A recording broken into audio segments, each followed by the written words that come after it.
Hi again everybody, welcome back again di Bitcoin Update. So teman-teman sekalian, kita udah ngelihat progres Bitcoin per malam ini mengalami rejection dan sudah memvalidasi koreksi yang sempat kita mention dalam beberapa video terakhir.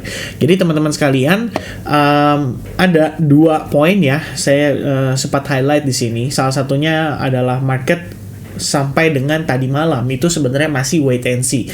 Bahkan saya sama teman-teman di Advance Group itu tadi waktu kita lagi live session ya sekitar mungkin jam 10-an ya, itu pun masih konsolidasi. Tapi akhirnya after kita ngelihat ada konfirmasi break terhadap beberapa key level yang kita mention, saya pikir ini menjadi semacam ya sambutan ya dari para bearish atau para sellers untuk mengkonfirmasi pergerakannya. Jadi per tadi itu sebenarnya kita ngelihat ada sebuah indikasi yang sangat mantap sekali, yaitu USDT dominance sudah berhasil breakout. Dan ini sempat saya sampaikan juga melalui grup Telegram. Jadi buat teman-teman di grup Telegram harusnya notice kalau kita di sini mention tentang seperti sebuah konfirmasi lah ya, bahwa market itu akan confirm untuk meneruskan koreksinya. Jadi ada beberapa poin yang saya highlight sebelumnya, namun kita di sini cukup clear ya bahwa sebenarnya ada dua setup sell short ya, tapi lebih lah, saya rasa per malam ini itu udah lebih ya. Jadi kita ngelihat harga ini benar-benar confirm untuk mengalami koreksi lebih lanjut. So teman-teman sekalian, kita bakal update dari segi price actionnya dan kita lihat nanti progresnya seperti apa gitu ya. Before kita lanjut lebih jauh, saya pengen mention sedikit, ini adalah idea yang saya share melalui grup Telegram tadi sekitar jam 1:18 malam ya, dan kita ngelihat di sini Bitcoin USDT dominance-nya itu sudah mengkonfirmasi breakout dari konsolidasi. Ini artinya sepertinya market mulai melakukan taking profit atau memarkirkan USDT mereka atau aset mereka dalam USDT gitu ya. Jadi kita ngelihat di sini Bitcoin-nya pun langsung bereaksi cukup signifikan, nggak lama berselang itu. Dan teman-teman sekalian, jadi kalau kalian nonton di video ya, indikasi koreksi di situ saya menjelaskan ya, saya mengatakan bahwa teman-teman anggaplah seandainya ada orang yang mungkin sedang dalam keadaan sakit ya, dia bertanya kepada dokter, ini indikasi apa saja dok untuk dikatakan menjadi valid untuk terkoreksi ya. Disitulah kita menyampaikan indikasi-indikasinya. Salah satunya adalah exponential moving average time frame daily, di mana 8 dan 21 itu sudah berpotongan mengalami yang namanya downshift atau bearish cross atau dead cross ya. Sebagian besar orang tahu pasti dengan istilah dead cross, padahal itu hanyalah perbedaan terminologi saja ya. Tapi buat saya downshift itu lebih valid, lebih gampang ya untuk dihafal teman-teman ya. Jadi upshift atau downshift gitu kan. Shift itu artinya berpotongan atau berubah ya. Jadi kita lihat di sini sudah confirm atau valid mengalami downshift. Kemudian teman-teman sekalian, sebelumnya kita sempat mention juga soal ada possibility bahwa wave 3 ini tuh sebenarnya sudah selesai gitu ya. Jadi kita melihat dia akan meneruskan potensi untuk wave 4. Pertanyaannya tuh wave 4-nya di mana? Ya kan? Bisa di bawah sini, bisa di tengah-tengah, bahkan bisa di atas gitu. Sebenarnya kalau mengacu pada Elliott Wave sendiri, jadi kita bisa menggunakan yang namanya Fibonacci retracement ya. Jadi wave 2 tuh menuju ke wave 3 untuk mengetahui possibility koreksi pada wave 4-nya itu biasanya tidak lebih dari 38,2%. Dan itu artinya ada ekspektasi bisa tertahan di kisaran $34.550. Mungkin di sini saya akan coba untuk ubah warnanya ya supaya lebih jelas teman-teman. Kita ganti dengan warna oranye, nggak terlalu merah deh ya, teman-teman, biar lihat ya di sini perbandingannya. Jadi secara target sendiri kita menentukan menggunakan Fibo extension dan kita dapatkan wave 3 itu ternyata di antara 1272 dan 1618. Mungkin kalau kita bisa tambahkan itu ada 1414 ya. Dan itu betul-betul pas di 1414 alias $47.300 yang kebetulan bertepatan dengan major resistance pada time frame besar seperti weekly, dan ini targetnya istilahnya sudah tercapai gitu loh. Begitu dia kepentok tidak mampu bertahan lebih jauh, kita ngelihat harga mengalami retracement atau koreksi yang sangat-sangat masif dan impulsif, lalu di follow up dengan exponential moving average downshift itu ya. teman-teman sekalian, kalau mengacu pada Elliott Wave Theory sendiri, itu proses koreksi bisa berlangsung dalam sebuah 3 wave koreksi ya. Jadi lebih kurangnya seperti A, probably B, and then C wave correction gitu. Jadi kita ngelihatnya saat ini posisi Bitcoin itu benar-benar sedang meneruskan pelemahannya. Terutama indikasi kedua yang juga kita lihat sama-sama menjadi sebuah pantauan kita dalam beberapa hari terakhir adalah minor uptrend ya, yang terbentuk di sana dalam sebuah channel. Jadi kita ngelihat channel ini menunjukkan penguatan terjadi dalam kondisi yang terbatas. Begitu dia breakdown, kemudian ada proses retest, dan kita sudah bertahan lebih kurang 3 hari sampai 4 hari ya di bawah trendline tersebut. Nampaknya ini yang juga sekaligus mengkonfirmasi untuk possibility Bitcoin tereject lebih jauh. Jadi di indikasi-indikasi yang kita bahas di video 2 hari lalu beserta tadi pagi ya, saya pikir ya, ini adalah beberapa poin-poin yang harus kita coba untuk antisipasi gitu ya. Dalam artian kita udah melihat bahwa progres ini bisa mengarahkan Bitcoin menuju koreksi lebih jauh, maka di sini kita bisa antisipasi untuk tidak terlalu agresif lagi. Ya, teman-teman sekalian, kita lihat di sini ada satu buah trend line terakhir yang mungkin menjadi minor support yang sangat-sangat penting ya untuk Bitcoin pertahankan gitu. Karena kalau misalkan dia break dari sana, ini artinya pada time frame seperti 4 jam juga ya, yang saya sudah sampaikan di video sebelumnya, bahwa key level ini tuh adalah key level invalidasinya. Kalau ini patah, ini breakdown, harusnya sudah clear ya bahwa market itu benar-benar flip bias menjadi bearish untuk short term menuju ke middle term. Nah, baru nanti kita lihat lagi kapan nih momennya market itu mendapatkan reaksi dari buyers gitu. Karena kita tahu nih, saat ini dengan progres yang terjadi, otomatis akan menyebabkan market atau bigger players ya, big fund terutama, punya cukup likuiditas lah istilahnya. Jadi kita ngelihat mungkin kondisi ini bisa membuat market panic selling, dan panic selling ini ada kemungkinan bisa dimanfaatkan lah oleh bigger players ya. Jadi teman-teman sekalian, semestinya ya, ini saya juga pengen bahas sih sedikit sama teman-teman sekalian. Saya tahu, saya paham terkadang kalau misalkan kita menyampaikan ya by YouTube channel, mungkin teman-teman merasa bahwa kita menggunakan bahasa yang berbelit atau mungkin sulit untuk dipahami. Sebenarnya rata-rata itu adalah bahasa dasar lah kalau dalam trading ya, seperti support resistance itu wajar, dasar banget teman-teman. Pullback atau retracement ini juga sama ya, sebenarnya adalah kata-kata yang sangat wajar sekali. Major correction ini artinya koreksi terjadi pada time frame yang lebih besar atau time frame yang besar, seperti daily, weekly, atau bahkan mungkin seminimal-minimalnya time frame 4 jam. Dan masih banyak lagi ya, kayak Fibonacci itu juga sebuah tools yang kita pakai. Exponential moving average juga sama, sebuah tools gitu. Jadi bukan bahasa yang kita buat seakan-akan itu terlihat keren atau kelihatan pintar gitu ya. Tapi saya rasa teman-teman followers atau mungkin subscribers yang udah lama juga harusnya semakin lama terbiasa gitu loh. Oh, ternyata ini artinya, kemudian ini yang dimaksudkan gitu. Dan secara direction tersendiri, seperti yang saya sampaikan ya di previous video tuh sebenarnya udah cukup jelas gitu loh. Kalau nggak, saya nggak mungkin tulisin di situ kan indikasi koreksi gitu ya kan.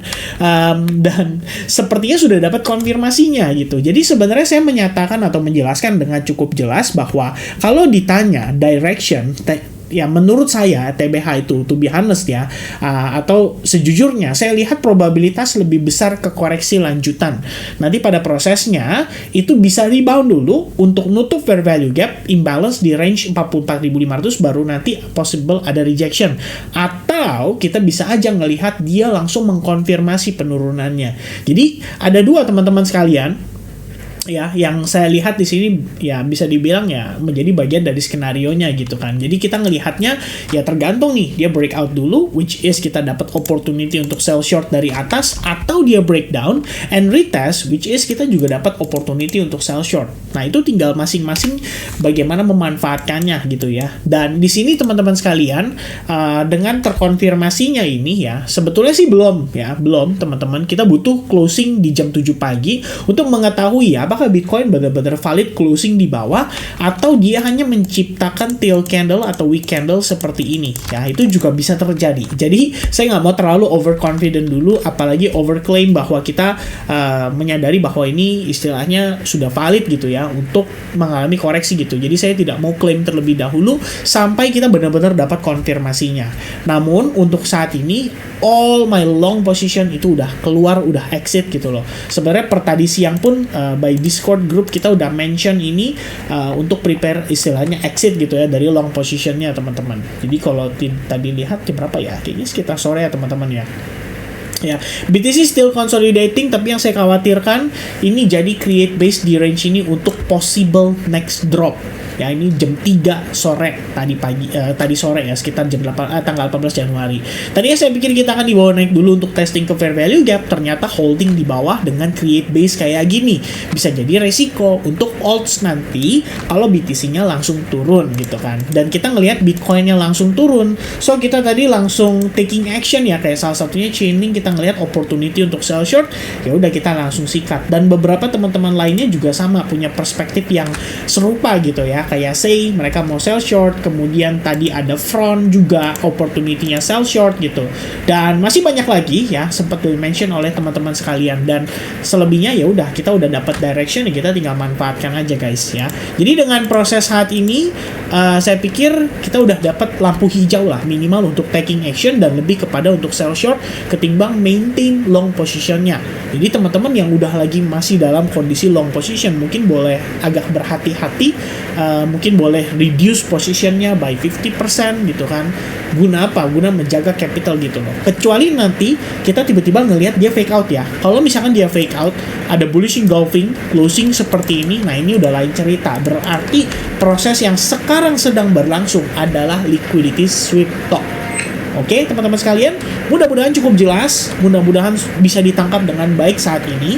Dan sebagai conclusion atau penutup teman-teman, perhatikan baik-baik.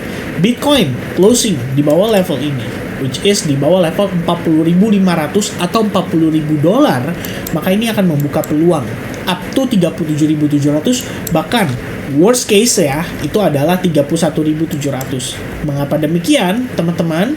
Jangan lupa di salah satu video Bitcoin kita pernah ngebahas di mana Bitcoin itu punya kebiasaan atau habit mengalami koreksi major terlebih dahulu before kita benar-benar ngelihat dia mengalami momentum bull run gitu ya. Seperti misalkan contoh, saya ulangi ya biar paham teman-teman. Di sini ya menjelang bull run kita ngelihat ada koreksi 47%. Di sini kita melihat ada koreksi sekitar lebih kurangnya 37%. Lalu teman-teman sekalian, kita lihat dia rally ya, kenceng-kenceng rally, break dari all time high, itu artinya sudah valid gitu kan. Seperti ini juga sama gitu kan. Koreksi ini terjadi 2 kali sebenarnya. Bahkan yang kedua ini kalau kita lihat satu bar panjang ya pada time frame weekly, dan itu berlangsung atau mengalami penurunan sekitar 47%. Jadi sweep dulu liquidity-nya, baru kemudian harga naik dan create all time high yang baru. Nah, begitupun di sini kita ngelihat ya, ini sih disebabkan oleh COVID ya. Jadi kita ngelihat event black swan gitu. Tapi before that sebenarnya kita udah ngelihat ada koreksi juga kok, 52% di follow up dengan event black swan atau COVID-19 pada saat itu 62% tambahan turunnya, baru kemudian dia create new all time high. Nah saat ini teman-teman sekalian, mungkin kita sudah melihat yang namanya pre-bull run gitu ya. Kita udah ngelihat market dapat momentum lebih awal dikarenakan oleh sentimen Bitcoin ETF spot. Namun teman-teman sekalian, selain koreksi yang terjadi di sini, which is ini berlangsung selama lebih kurang berapa nih, dari 10 April sampai di kisaran tanggal 16 Oktober ya. Jadi kita lihat dia bertahan di sini sekitar 189 hari atau setara dengan lebih kurangnya 6 bulan ya. Kita konsolidasi dari April ketemu bulan Oktober, konsolidasi dengan retracement 20%. Nah sekarang teman-teman kita ngelihat dia rally lagi, apakah sudah ada retracementnya? Jawabannya sudah berlangsung lebih kurang 17%. Namun, kalau memang dia harus terkoreksi turun sampai ke level ini, itu 36%. Compare dengan sebelum-sebelumnya, ini nggak ada apa-apanya guys. Ya, koreksi ini terbilang sangat sehat malah kalau menurut pandangan saya. Jadi, worst case skenario $32.000 ya. Itu teman-teman ibaratnya boleh siapkan amunisi sebanyak-banyaknya. Kalau memang Bitcoin sampai 32.000, kita hajar sebesar-besarnya. Kira-kira seperti itu. Meanwhile, kalau misalkan nanti sudah mencapai $40.000, ini level psikologis. Wajar untuk teman-teman start cicil. 37.700 merupakan resistance dari pergerakan Bitcoin sebelum harganya rally. Bebas juga teman-teman, bisa aja cicil lagi, baru kemudian kita berbicara worst case di 32.000.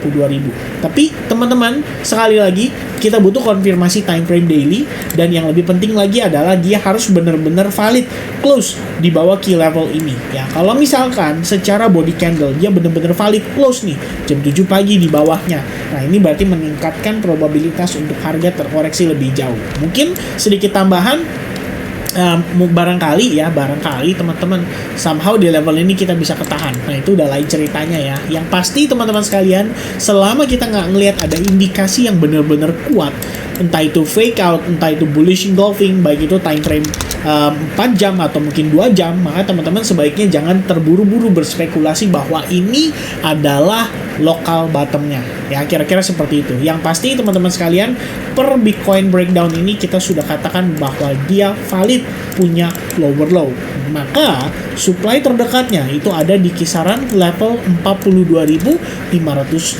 Tanpa Bitcoin break atau reclaim 42.500, maka kita bisa katakan bahwa Bitcoin itu sudah valid dalam keadaan struktur bearish, terutama pada time frame kecilnya 1 jam, 4 jam, dan seterusnya. Alright, so thank you very much teman-teman yang udah nonton video ini sampai finish. Please tell me kalau kalian memahami apa yang saya maksudkan. Boleh type yes di kolom chatnya, atau boleh tulis 100% ya, bahwa 100% kalian benar-benar paham ya, sekiranya seperti itu. So thank you very much. Have a nice day. Thanks God it's Friday. Ini udah memasuki weekend. God bless buat teman-teman semuanya, dan happy serok guys. Cheers. Bye bye.